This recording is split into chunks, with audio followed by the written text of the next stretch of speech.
Hello दोस्तों, नमस्कार। आप सबका स्वागत है हमारे यूट्यूब चैनल साहू सर्विसेज में। आप आज हम सब ये समझेंगे कि जो हम फ्रिज एसी में गैस चार्ज करते हैं, इनका प्रेशर कितना होता है और इनको कौन कौन से गैस बोला जाता है। फ्रिज में जो हम गैस यूज़ करते हैं, तो हम गैस यूज़ करते हैं, जैसे एक ये गैस है, बहुत ज़्यादा पॉपुलर गैस है ये 134A। 134 ये गैस, ये आजकल ये कॉमन गैस हो गई है, ज़्यादातर इसी का प्रयोग होता है क्योंकि लेटेस्ट में अभी यही गैस चल रही है। तो इस कंडीशन में, और एक ये है R600, ये दो गैस है 600A। इन्हीं दो गैसों का फ्रिज में प्रयोग होता है। ज़्यादातर आप single door, double door, deep freezer सभी में इन्हीं गैसों का प्रयोग होता है। तो R600 जो है ये इन्वर्टर में ज़्यादा यूज़ होता है और सादे वाले फ्रिज में आपका ये 134 ये यूज़ होता है।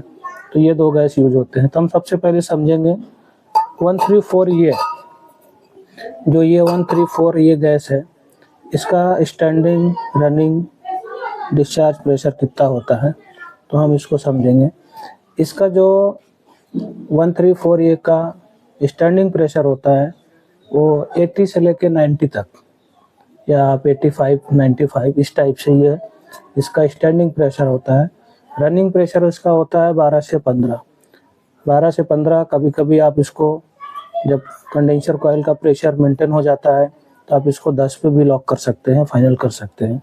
इस हिसाब से 134 का ये वर्क रहता है। इसका रनिंग स्टैंडिंग का जो प्रेशर होता है इस हिसाब से मैनेज किया जाता है। अगर आप अच्छे से सिस्टम को वैक्यूम करेंगे तो वैक्यूम करने की सूरत में आपका ये जल्दी से आपका रिटर्निंग आ जाता है, जल्दी से प्रेशर को मेंटेन कर देता है। अगर वही वैक्यूम नहीं रहेगा तो फिर वो आपको तकलीफ देगा। तो ये चीज़ें आपको वैक्यूम करने की जो प्रक्रिया है, ये सारे फ्रिजों और सारे एसी वगैरह में, सिस्टम में ये करना पड़ता है, क्योंकि वैक्यूम आप करेंगे तो सबसे ज़्यादा फायदे में आप ही रहेंगे, आपका काम इजीली हो जाएगा। और ये है दूसरी गैस जो 600 ये गैस है। इस गैस का जो प्रेशर होता है, स्टैंडिंग होता है 40 से 50 का, 40-50 PSI के आसपास होता है ये। और इसका जो रनिंग प्रेशर होता है वो 0 से लेके 1 पॉइंट तक होता है। -0 से शुरू होता है और उसके बाद में ये 0 तक आता है, या फिर इसको मेंटेन करने के लिए आप 1 तक भी ला सकते हैं। अगर इसका प्रेशर मेंटेन हो गया 0 तक तो ठीक है, नहीं हुआ तो आपको थोड़ा सा बढ़ा के 1 तक लाना पड़ता है। तो ये पूरा वैक्यूम होने के बाद में इस गैस में तो आपको डेफिनेटली वैक्यूम करके ही डालना चाहिए, क्योंकि अगर आप वैक्यूम करेंगे तो ये जल्दी से प्रेशर मेंटेन कर लेगी। अब ये चूँकि ये 600 गैस है तो ये ज्वलनशील गैस होती है, तो आपको सेफ्टी के साथ काम करना पड़ता है। तो दोस्तों, ये हमारे फ्रिज में दो गैसों का उपयोग होता है। अब इनको यूज़ करने के लिए आपको गेज मीटर कौन सा यूज़ करना है, ये कंपाउंड गेज होता है, तो आप इसका उपयोग कर सकते हैं फ्रिज के लिए। और एसी के लिए आप ये प्रेशर गेज का उपयोग कर सकते हैं, क्योंकि ये जो प्रेशर होता है इनका बड़ा हाई होता है। जैसे R410 हो गया और R32 गैस हो गया, इनका प्रेशर थोड़ा हाई होता है, तो उसके वजह से यहाँ पे हाई प्रेशर गैस का उपयोग किया जाता है। तो ये हमारा तो एक LPG कैन है, इसके बगैर तो काम होता ही नहीं है। और ये हमारे पास में R22 है, सॉरी R22 है ये। तो R22 जो गैस है ये एसी में काम किया जाता है, इसका उपयोग किया जाता है। तो R22 का जो स्टैंडिंग प्रेशर होता है 150 से 160 PSI होता है, और इसका जो रनिंग PSI होता है, प्रेशर का मेंटेन करने के लिए अपने को छोड़ना पड़ता है, तो इसको 60 से 70 कर सकते हैं अपन। तो 60 से 70 PSI में ये बखूबी अपना काम करता है। और इसके बाद में इसका डिस्चार्ज 250 से 300 प्रेशर होता है। तो डिस्चार्ज को ज़्यादा देखने की ज़रूरत नहीं पड़ती है, अपने को ज़्यादा से ज़्यादा ये स्टैंडिंग और रनिंग, ये दो प्रेशर आपने मेंटेन कर लिया अच्छे से, तो आपके एसी में गैस की कोई प्रॉब्लम नहीं रहती है। सिस्टम वही है कि आपको अगर इसको टॉप अप कर रहे हैं तो भी आप देख लीजिए आपको अच्छे सा टॉपअप जम रहा है तो आप टॉपअप करिए, और नहीं तो अगर 50% गैस है तो आप इसको निकालने के बाद में पूरा गैस उड़ा के आपने क्या उसको फिर से वैक्यूम करिए। वैक्यूम करके आप उसको चार्ज करिए। प्रेशर मेंटेन बहुत जल्दी से हो जाता है। अब ये हमारे पास में एक और गैस है R32। ये थोड़ी खतरनाक गैस है, जैसे R32 हो गया, R410 हो गया। तो जैसे R22 में आप वैक्यूम नहीं किए, सेल्फ वैक्यूम करके डाल दिए तो भी चल जाता है, पर इनमें नहीं चलता है।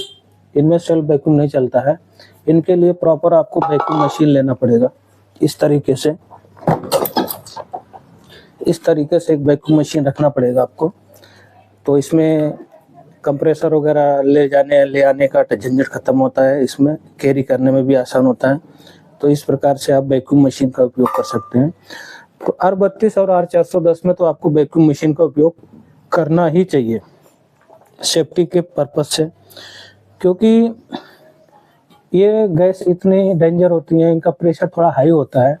जैसे R32 का स्टैंडिंग प्रेशर 240 से 250 psi होता है।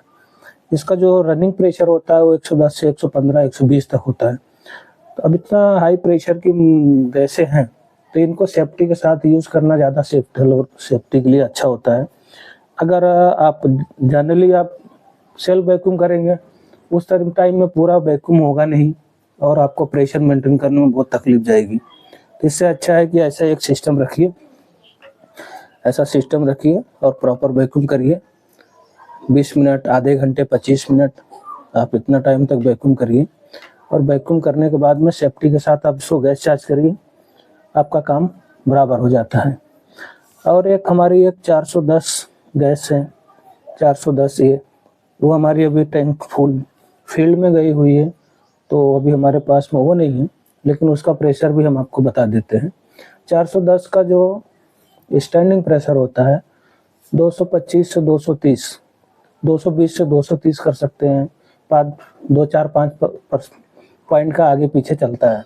और इसका जो स्टैंडिंग प्रेशर होता है 225 से 220, 230, रनिंग जो होता है वो 110 से 120 से 130 आप इतना कर सकते हैं।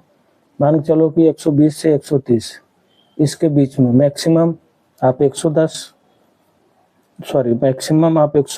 मिनिमम 120, 110, इस तरीके से आप मेंटेन कर सकते हैं। इसका जो डिस्चार्ज प्रेशर होता है ये बहुत हाई होता है, ये 450-500 तक चले जाता है R410 से। तो आप सेफ्टी के साथ काम करिए। और मैं इस वीडियो के आखिर में आपको इन गैसों की जो चार्ट होती है वो चार्ट मैं प्रोवाइड कर दूंगा, तो आप उसको स्क्रीनशॉट में ले लीजिएगा। स्क्रीनशॉट में आप लेके आप उसको सेव कर लीजिएगा, ताकि आपको कभी कंफ्यूजन ना हो कि किसका प्रेशर कितना होता है। और उसके हिसाब से आपने एक बार काम करने से पहले एक बार चार्ट देख लेंगे, तो चार्ट में आपको बराबर समझ में आ जाएगा कि किसका प्रेशर कितना होता है, तो उसी हिसाब से आपको उसको मेंटेन करना रहेगा। तो ठीक है दोस्तों, आज की हमारी एक छोटी सी वीडियो थी। तो मिलते हैं हम कोई अगली वीडियो में। अगर आप हमारे चैनल पे नए हो तो चैनल को सब्सक्राइब करो, लाइक करो, कमेंट करो। अगर कुछ आपको समझ में नहीं आता है तो कमेंट करो, तो मैं उसकी जो भी प्रॉब्लम रहेगी मैं उसको सॉल्व करने की कोशिश करूँगा। और अगली वीडियो में मिलते हैं। तब तक के लिए दोस्तों आप इस चैनल को फॉलो करिए और मुझे सपोर्ट करिए, क्योंकि मुझे आपकी सपोर्ट की ज़रूरत है। तो और दोस्तों आपको मैं एक चीज़ बता दूं कि आप कोई भी कंडीशन में आप R32 और R410 ये जो दो गैस है ना, इन गैसों को आप टॉपअप से बचना पड़ेगा आपको। क्योंकि इन गैसों में क्या होता है कि ये दो गैसों का मिश्रण होता है, तो इसमें एक गैस का प्रेशर हाई होता है, एक का लो होता है। तो आपको ये समझ में नहीं आएगा कि इसमें से कौन सी गैस कम है, कौन सी गैस बराबर है।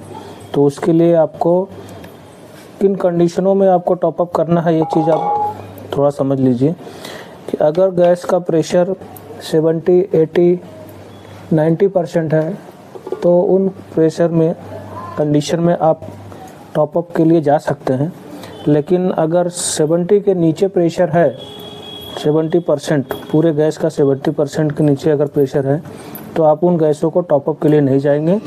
आप उन गैसों को सीधा सीधा नहीं कि आप उसको पूरी गैस निकाल के मशीन से वैक्यूम करके ऊपर से फिर उसको फिर से फुल चार्ज करेंगे।